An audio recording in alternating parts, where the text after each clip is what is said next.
ನಮಸ್ಕಾರ ಕನ್ನಡಿಗರೇ, ಎಲ್ಲರಿಗೂ ನನ್ನ ಪ್ರೀತಿಯ ಯೂಟ್ಯೂಬ್ ಚಾನಲ್ PR ಯೂಟ್ಯೂಬ್ ಚಾನಲ್ಗೆ ಪ್ರೀತಿಯ ಸ್ವಾಗತ. ಕನ್ನಡ ಚಿತ್ರರಂಗದ ಒಂದು ಮಹೋನ್ನತ ಚಿತ್ರ, ಸೂಪರ್ ಡೂಪರ್ ಹಿಟ್ ಚಿತ್ರ. ಆ ಚಿತ್ರ ಬಿಡುಗಡೆಯಾಗಿ 50 ವರ್ಷಗಳು. ಯಾವುದು ಆ ಚಿತ್ರ? ಬನ್ನಿ ಆ ಚಿತ್ರದ ಬಗ್ಗೆ ಇವತ್ತು ಮಾತಾಡೋಣ. ಮತ್ತೆ ಇದ್ರ ಜೊತೆ ಇನ್ನೊಂದು ವಿಶೇಷ ಏನಂದ್ರೆ, ಆ ಚಿತ್ರದ ಮೂಲಕ ಕನ್ನಡಿಗರ ಪರಮಾತ್ಮ ಚಿತ್ರರಂಗಕ್ಕೆ ಪಾದಾರ್ಪಣೆ ಮಾಡಿ 50 ವರ್ಷ. ಬನ್ನಿ ಯಾವುದು ಆ ಚಿತ್ರವನ್ನ ನೋಡ್ಕೊಂಬರೋಣ.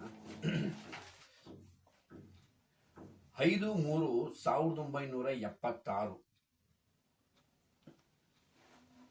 ಅಣ್ಣವರ ಅಭಿನಯದ 160ನೇ ಚಿತ್ರ. ಜಯದೇವಿ ಫಿಲಮ್ಸ್ ಅವರ ಲಮ್ಮನ್ನಲ್ಲಿ ಜಯದೇವಿ ಅವರು ನಿರ್ಮಿಸಿರುವಂಥ ವಿ ಸೋಮಶೇಖರ್ ಅವರ ನಿರ್ದೇಶನದಲ್ಲಿ ಬಂದಂಥ ಸೂಪರ್ ಡೂಪರ್ ಹಿಟ್ ಚಿತ್ರ ಪ್ರೇಮದ ಕಾಣಿಕೆ. ಪ್ರೇಮದ ಕಾಣಿಕೆ ಬಿಡುಗಡೆಯಾಗಿ ಇಂದಿಗೆ 50 ವರ್ಷ. ಕನ್ನಡಿಗರ ಆರಾಧ್ಯ ದೈವ ಅಣ್ಣವರ ಅಭಿನಯದ ಸೂಪರ್ ಹಿಟ್ ಚಿತ್ರ ಪ್ರೇಮದ ಕಾಣಿಕೆ ಬಿಡುಗಡೆಯಾಗಿ 50 ವರ್ಷ. ಇದರ ಜೊತೆ ಕನ್ನಡಿಗರ ಪ್ರೀತಿಯ ಪರಮಾತ್ಮ, ಕನ್ನಡ ಚಿತ್ರರಂಗದ ಪವರ್ ಸ್ಟಾರ್, ಕಲಿಯುಗದ ನಿಜವಾದ ಕರ್ಣ, ನಮ್ಮ ಪ್ರೀತಿಯ ಅಪ್ಪು ಬಾಸ್ ಚಿತ್ರರಂಗಕ್ಕೆ ಎಂಟ್ರಿ ಕೊಟ್ಟು 50 ವರ್ಷ.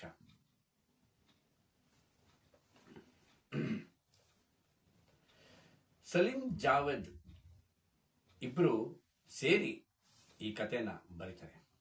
ಈ ಸಲೀಂ ಜಾವೇದ್ ಅವರು ಬಂದು ನಿಮ್ಗೆ ಈ ಶೋಳೆ ಇನ್ನಿತರ ಹಿಂದಿ ಚಿತ್ರಗಳಿಗೆ ಅವರು ಕತೆ ಅವರೇ ಬರೆದಿರ್ತಾರೆ.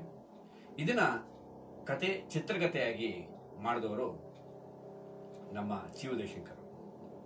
ವಿ ಸೋಮಶೇಖರ್ ಅವರ ದಕ್ಷ ನಿರ್ದೇಶನ ಈ ಚಿತ್ರದಲ್ಲಿದೆ. ಈ ಚಿತ್ರದಲ್ಲಿ ಅಣ್ಣವರು, ಆರತಿ, ಜಯಮಾಲ್ ಅವರು, ತೂಗುಬಿ ಶ್ರೀನಿವಾಸ್ ಅವರು, ರಾಜಶೇಖರ್ ಅವರು, ಬಾಲಕೃಷ್ಣ ಅವರು, ಜೋಕರ್ ಶ್ಯಾಮ್ ಅವರು, ಹೀಗೆ ಹಲವಾರು ಕಲಾವಿದರ ದಂಡೆ ಇದೆ. ಇದರ ಜೊತೆ ಅಣ್ಣವರ ಪ್ರೀತಿಯ ಮಗಳು ಪೂರ್ಣಿಮಾ ರಾಮ್ಕುಮಾರ್ ಅಕ್ಕ ಹಾಗೂ ನಮ್ಮ ಪ್ರೀತಿಯ ಪವರ್ ಸ್ಟಾರ್ ಈ ಚಿತ್ರದಲ್ಲಿ ಅಭಿನಯಿಸಿದ್ದಾರೆ.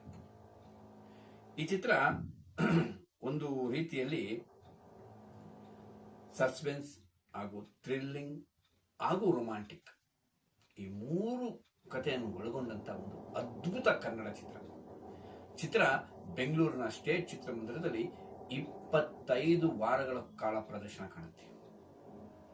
ನಂತರ ಇದು ಮೈಸೂರಿನ ವುಡ್ಲ್ಯಾಂಡ್ಸ್ ಲಕ್ಷ್ಮಿ ಅಲ್ಲಿ ಈ ಚಿತ್ರ 30 ವಾರಗಳ ಕಾಲ ಪ್ರದರ್ಶನ ಕಾಣುತ್ತೆ. ರಾಜ್ಯಾದ್ಯಂತ ಈ ಚಿತ್ರ ಭರ್ಜರಿ ಯಶಸ್ವಿ ಕಂಡು 100 ದಿನಗಳ ಕಾಲ ಯಶಸ್ವಿ ಪ್ರದರ್ಶನ ಕಾಣುತ್ತೆ. ಈ ಚಿತ್ರದಲ್ಲಿ ಚಿತ್ರ ಬಿಡುಗಡೆ ನಂತರ 76 ಇಸ್ವಿಯ ಅತ್ಯುತ್ತಮ ಕನ್ನಡ ಚಿತ್ರ ಪ್ರಶಸ್ತಿ ಸಹ ಈ ಚಿತ್ರಕ್ಕೆ ಬರುತ್ತೆ. ಅತ್ಯುತ್ತಮ ಸಂಕಲನಗಾರ, ಅತ್ಯುತ್ತಮ ಸಂಭಾಷಣೆಗಾರ ಎಲ್ಲ ಈ ಪ್ರಶಸ್ತಿ ಬಾಚಿಕೊಳ್ಳುತ್ತೆ. ಅದರ ಜೊತೆ ಇನ್ನೊಂದು ವಿಶೇಷ, ಈ ಚಿತ್ರಕ್ಕೆ ಅತ್ಯುತ್ತಮ ಬಾಳನಟಿ ಪ್ರಶಸ್ತಿ ಸಹ ಬರುತ್ತೆ. ಅದು ನಮ್ಮ ಪ್ರೀತಿಯ ಪೂರ್ಣಿಮಾಕ್ಕಂಗೆ. ಬನ್ನಿ ಈಗ ನಾವು ಈ ಚಿತ್ರದ ಕೆಲವೊಂದಿಷ್ಟು ಅನುಭವಗಳನ್ನ, ಮಾಹಿತಿಗಳನ್ನ ಪೂರ್ಣಿಮಕ್ಕನ ಹತ್ರ ಕೇಳೋಣ. ಅದೇ ಅಕ್ಕ, ಈಗ 50 ವರ್ಷ ಆಗತ್ತೆ ಇದಕ್ಕೆ, ಪ್ರೇಮದ ಕಾಣಿಕೆಗೆ. ಅದಕ್ಕೆ ನಿಮ್ಮ ಇದಪ್ಪ ಅನಿಸಿಕೆಗಳು ಹಂಚ್ಕೊಂಡ್ರೆ ಅಂತ.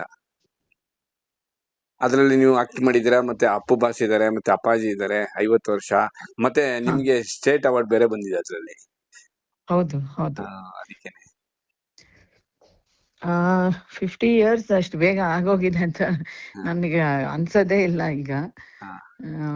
ಅದು ಅಲ್ಲದೆ ಆಗ ಅಂದ್ರೆ ಪಿಕ್ಚರ್ ಪೂಜೆ ಮಾಡಿದ ಟೈಮಲ್ಲಿ ಇನ್ನೂ ಅಪ್ಪು ಹುಟ್ಟಿರ್ಲಿಲ್ಲ ಆಕ್ಚುಲಿ. ಇನ್ ಬಿಟ್ವೀನ್ ನಮ್ ಶೂಟಿಂಗ್ ಸ್ಟಾರ್ಟ್ ಆಗಿದಾಗ ಅಮ್ಮಂಗೆ ಡೆಲಿವರಿ ಆಗಿದ್ದು. ಸೊ ಆಕ್ಚುಲಿ ನಾವು ಅವರು ಸಿಮ್ಲಾ ಎಪಿಸೋಡ್ ಪಿಕ್ಚರ್ ಶೂಟಿಂಗ್ ಮಾಡ್ಬೇಕಾದ್ರೆ ಅಮ್ಮ ಇಲ್ಲಿ ಚೆನ್ನೈಯಲ್ಲಿದ್ರು, ಅಮ್ಮ ಹೋಗೇ ಇರ್ಲಿಲ್ಲ. ಹಾ ನಾನು ಇಲ್ಲೇ ಇದ್ದೆ, ಹಾ ನಂದೇನ್ ಇರ್ಲಿಲ್ಲ ಅಲ್ಲಿ ಹಾ ಶಿಮ್ಲಾ ಅಲ್ಲಿ. ಹಾ ಬಟ್ ಬೆಂಗಳೂರಲ್ಲಿ ಇದು ಕೆಮ್ಮನ್ಗುಂಡಿಗೆ ಹೋಗ್ಬೇಕಾದ್ರೆ ಅವನು ಮಗು, ಹಾ ಅವನಿಗೆ ಏನೊಂದು 4 months ಏನೋ ಇರ್ಬೇಕು, ಹಾ 4 to 5 months ಅಷ್ಟೇ. ಹಾ ಆಗಿನ್ನೂ ಅವನ್ಗೆ ಸ್ವಲ್ಪ ಕೂತ್ಕೊಳ್ಳೋ ಅಂದ್ರೆ ಕತ್ತು ಚೂರ್ ನಿಂತಿತ್ತು. ಹಾ ಸೊ ಕೆಮ್ಮನ್ಗುಂಡಿಗೆ ಅವನ್ನ ಕರ್ಕೊಂಡ್ ಬಂದಿದ್ರು ಅಮ್ಮ ಅವಾಗ. ಸೊ ಅದೆಲ್ಲ ಒಂದು ಒಳ್ಳೆ ಎಕ್ಸ್ಪೀರಿಯನ್ಸ್ ನನ್ಗೆ. ಹಾ ಯಾಕಂದ್ರೆ ಅವನೇ ನೆನ್ಪಾಗ್ತಾನೆ ಇವಾಗ. ನೀವು ಕೇಳಿದ ತಕ್ಷಣ ನನ್ ಮನ್ಸಲ್ಲಿ ಬರೋದು ಅವನೇ ಫಸ್ಟ್.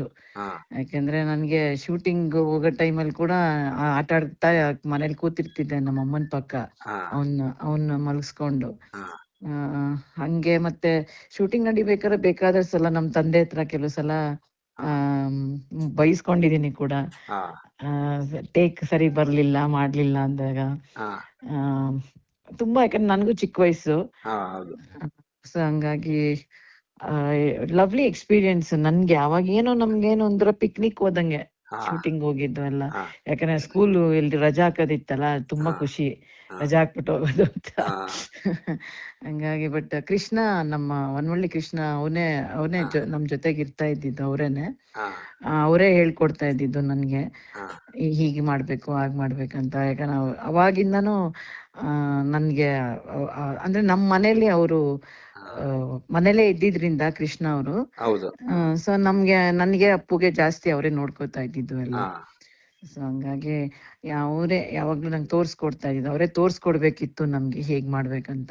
ಹಾ ಅದಲ್ದೆ ನಮ್ಗೆ ಸೋಮಶೇಖರ್ ಮಾಮ ಆಗ್ಲಿ, ಹಾ ಬಾಲಣ್ಣ ಅವರು ಮಾಮ ಹಾ ಎಲ್ಲ ಇರ್ತಾ ಇದ್ರು. ಸೊ ಹೇಗ್ ಮಾಡ್ಬೇಕು, ಯಾವ ತರ ಮಾಡ್ಬೇಕು ಅನ್ನೋದೆಲ್ಲ ಹಾ ಒಂದ್ ಸ್ವಲ್ಪ ಹೇಳ್ದಂಗ್ ಸ್ವಲ್ಪ ಕೇಳ್ತಿದ್ದೆ. ಕೆಲವು ಸಲ ನಮ್ ತಂದೆ ಇದೆ ಎದ್ರುಕೊಂಡ್ ಮಾಡ್ತಾ ಇದ್ದೆ. ಹಾ ಇಲ್ಲಾಂದ್ರೆ ನನ್ಗೆ ಇಷ್ಟ ಬಂದಂಗೆ ಮಾಡ್ತಿದ್ದೆ.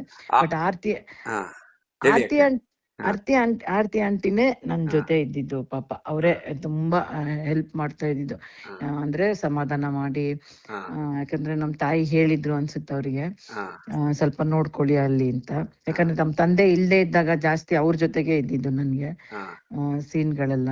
ಹಾ ಸೊ ಹಂಗಾಗಿ ಅವ್ರು ಸ್ವಲ್ಪ ಕ್ಲೀನ್ ಆಗಿ ನನ್ನ ಕೂರ್ಸ್ಕೊಂಡು ಪಕ್ಕದಲ್ಲಿ ಯಾವ ತರ ಮಾಡ್ಬೇಕು ಏನು, ಹಾ ಎಲ್ಲೆಲ್ಲಿ ಟೈಮ್ ತಗೋಬೇಕು ಅಲ್ಲೆಲ್ಲ ಸ್ವಲ್ಪ ಅವರೇ ಬಂದು ಸಮಾಧಾನ ಮಾಡಿ ಒಂದ್ ಸ್ವಲ್ಪ ಹೊತ್ತು ಆಗ್ಲಿ ಆಮೇಲೆ ಮಾಡ್ಸೋಣ ಹಾ ಅಂತೆಲ್ಲ ಹೇಳ್ತಾ ಇದ್ರು ಅಲ್ಲಿ ಸ್ಪಾಟ್ ಅಲ್ಲಿ.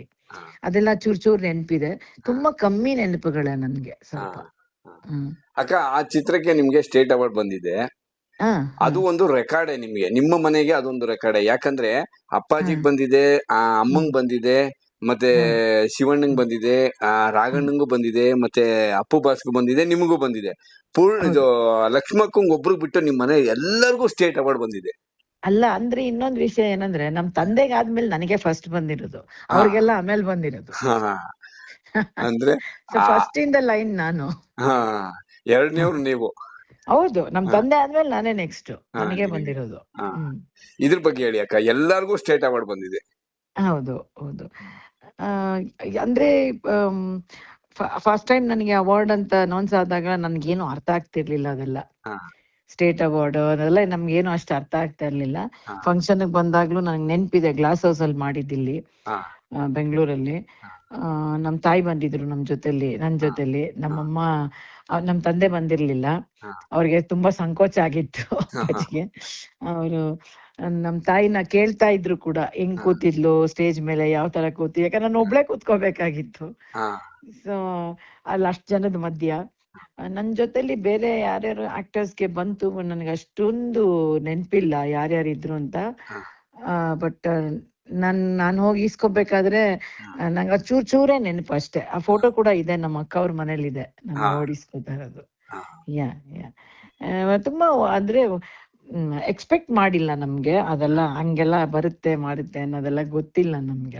ಆ ವಯಸ್ಸಲ್ಲಿ ಏನು ಗೊತ್ತಾಗ್ತಿರ್ಲಿಲ್ಲ ನಮ್ಗೆ. ಹ್ಮ್ ಥ್ಯಾಂಕ್ ಯು ಸೋ ಮಚ್ ಅಕ್ಕ, ಇಷ್ಟೊತ್ತವರೆಗೂ ನಮ್ ಜೊತೆ ವಿಷಯ ಹಂಚ್ಕೊಂಡಿದ್ದೀರಾ. Thank you. ಈ ಚಿತ್ರಕ್ಕೆ ಪೂರ್ಣಿಮಕ್ಕನ್ನ ಅಣ್ಣವರೇ ಆಸೆ ಪಟ್ಟು ಆಯ್ಕೆ ಮಾಡಿದ್ರಂತೆ. ಇಲ್ಲ, ಈ ಪಾತ್ರಕ್ಕೆ ಇವಳೇ ಇರಲಿ, ನನ್ನ ಮಗಳೇ ಇರಲಿ, ಈ ಚಿತ್ರನ ಚೆನ್ನಾಗಿ ಮಾಡ್ತಾಳೆ ಅಂತ ಹೇಳ್ಬಿಟ್ಟು ಅಣ್ಣವರು ಆ ಪಾತ್ರಕ್ಕೆ ಹಾಕಂತಾರೆ. ನಂತರ ಒಂದು ಅದೇ ಚಿಕ್ಕ ಮಗು ಪಾತ್ರನ ನಮ್ಮ ಪವರ್ ಸ್ಟಾರ್ ಮಾಡಿರ್ತಾರೆ.